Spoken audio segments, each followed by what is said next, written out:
Hello children, कुसुम ma'am की online class में आपका स्वागत है। प्यारे बच्चों, आज हम 5वीं कक्षा की हिंदी की पाठ्यपुस्तक झिलमिल का पाठ 5 नदी यहाँ पर नामक कविता को पढ़ेंगे और साथ ही इसमें जितने भी पद्यांश दे रखे हैं उन पद्यांशों की सह प्रसंग सहित सरलार्थ करना भी सीखेंगे।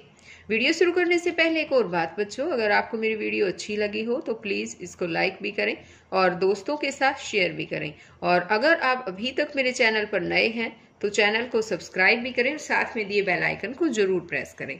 तो देखिए बच्चों, आज हम शुरुआत कर रहे हैं पाठ 5 नदी यहाँ पर। तो अब यहाँ पर सबसे पहले तो ये पद्यांश दे रखे हैं, तो सबसे पहले इन पद्यांशों को पढ़ेंगे। उसके बाद मैं प्रसंग भी बताऊंगी और इनका सरलार्थ भी बताऊंगी। सरलार्थ क्या होता है पता है? सरलार्थ का मतलब होता है सरल अर्थ। अब देखिए, नदी यहाँ पर मुड़ती है फिर चलती ही जाती है, चलते चलते सागर को आखिर में वह पाती है, मिलती लंबी राह से देती है सबको पानी, सींच सींच कर खेतों को फसल बनाती है धानी। तो अब यहाँ पर देखो, सबसे पहले हमने ये तो पढ़ लिया है ना, पद्यांश तो पढ़ा है, लेकिन उसके साथ अब प्रसंग की बारी आती है। तो हम इसका प्रसंग कैसे लिखेंगे? हम लिखेंगे कि यह पद्यांश हिंदी की पाठ्य पुस्तक झिलमिल है ना हमारी पाठ्य पुस्तक का नाम, तो वो लिखेंगे हम। और साथ में कौन सी क्लास है?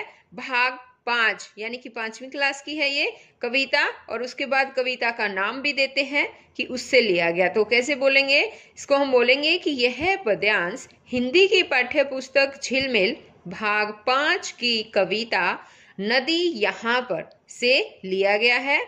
इस कविता के जो कवि है बच्चों, उसका नाम भी हमें लिखना होता है।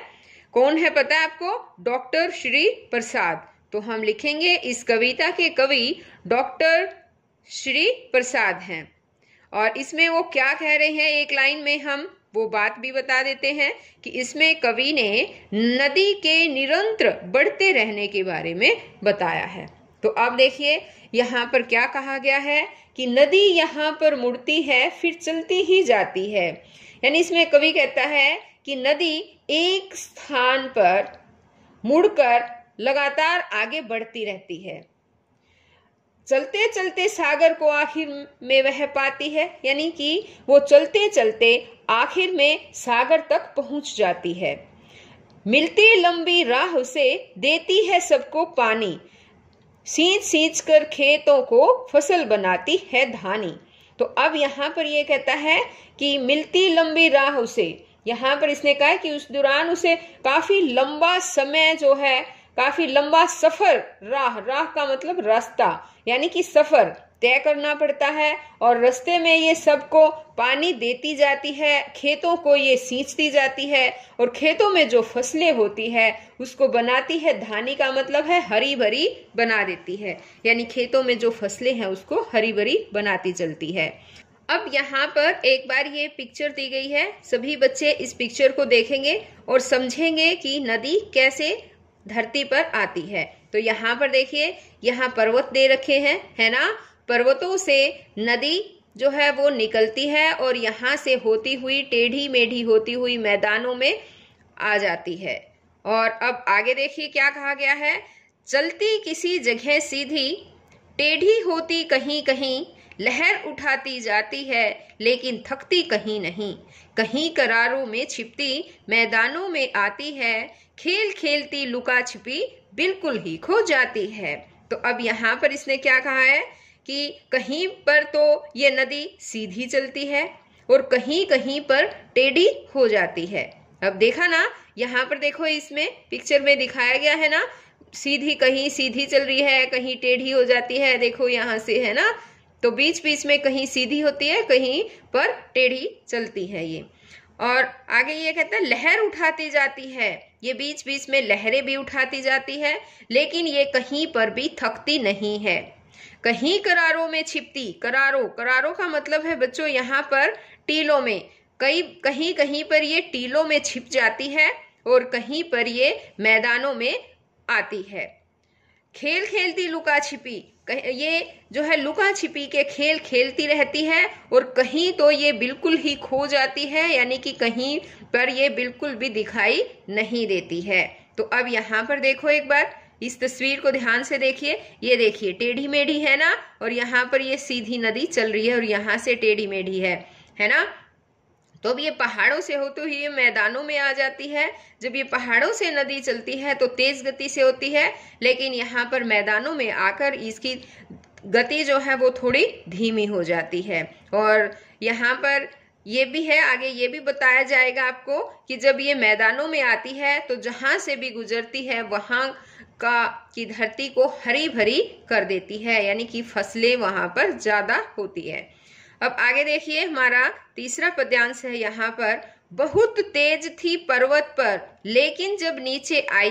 इसके कहने का मतलब है कि जब ये पर्वत से आई थी, पर्वत से पर चली थी जब पर्वत से, तो ये काफी तेज सी थी, इसकी गति है वो तेज थी। लेकिन जब जैसे ही ये नीचे आई, धीमी धीमी चाल हुई, जैसे थककर सुस्ताई। पानी बिखराती जाती, हरियाली फैलाती है, चाहे जितना पानी लो मन में बुरा न लाती है। अब ये यहाँ पर कहा गया है कि जब ये पर्वत से आती है तो काफी तेज होती है, लेकिन जब वो नीचे आती है तो धीमी धीमी चाल हो जाती है इसकी। ऐसे लगता है जैसे वो सुस्ता गई हो, वो थक गई हो।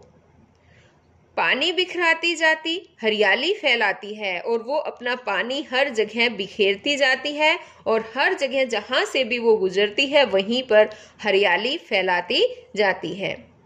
चाहे जितना पानी लो, यानी चाहे जितना भी पानी ले लो उसका, वो कभी भी अपने मन में बुरा नहीं मानती है इस बात का कि मेरा पानी लोगों ने ले लिया है।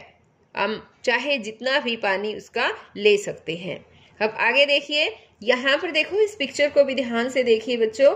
यहाँ पर ये एक नदी का ही चित्र दिखाया गया है और इसमें देखो हरियाली, चारों ओर हरियाली ही हरियाली है ना। और अब इसमें नेक्स्ट जो पद्यांश है वो है, किसे पता है आई कब, मगर रहेगी चलती ही। एक दिए सी जगर मगर, सदा रहेगी जलती ही। सागर में मिल जाने पर फिर बन जाती है सागर, तब तक चलती रहती है रात और दिन धरती पर। अब यहाँ पर कवि कहता है कि किसे पता है आई कब, किसी को ये पता नहीं चलता कि ये नदी आई कब है और लगातार चलती रहती है, लेकिन ये हमेशा चलती रहती है। एक दिए सी जगर मगर, जगर मगर का मतलब है बच्चों यहाँ पर जगमग। एक दिए की तरह ये जगमग करती हुई चलती ही रहती है, और एक जैसे दिया जगमग करता है इस तरह से ये हमेशा जलती ही रहेगी। यहाँ पर बात समझ में आई ना बच्चों, कि ये कहता है कवि कि जिस तरह से एक दिया, जलता हुआ दीपक हमेशा जगमगाता रहता है, वैसे ही नदी भी हमेशा जगमगाती रहेगी। जलती रहेगी का मतलब है यहाँ पर जगमगाती रहेगी। सागर में मिल जाने पर फिर बन जाती है सागर, और नदी अंत में सागर में ही मिल जाती है, और सागर में मिलने पर वो सागर का ही रूप धारण कर लेती है, यानी कि वो सागर ही बन जाती है। तब तक चलती रहती है रात और दिन धरती पर। आगे यहाँ पर कहा गया है कि इसी तरह से ये रात दिन धरती पर चलती रहती है।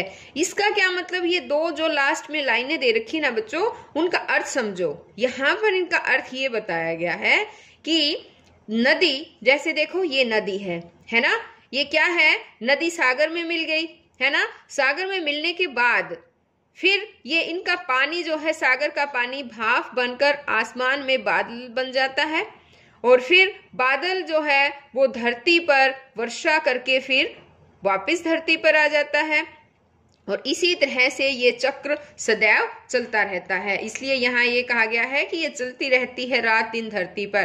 तो धरती पर जो है इस तरह ये चक्र जो है वो रात दिन चलता रहता है।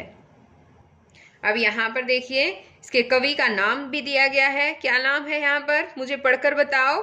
डॉक्टर श्री प्रसाद। अब ये कविता यहीं पर खत्म हो जाती है। तो बच्चों, हम आगे वाली दूसरी वीडियो में इस पाठ में दिया गया अभ्यास करेंगे, सीखेंगे। तो बच्चों, आज इस वीडियो में केवल इतना ही। हम फिर मिलते हैं अभ्यास के साथ नई वीडियो में। तब तक के लिए बाय बच्चों।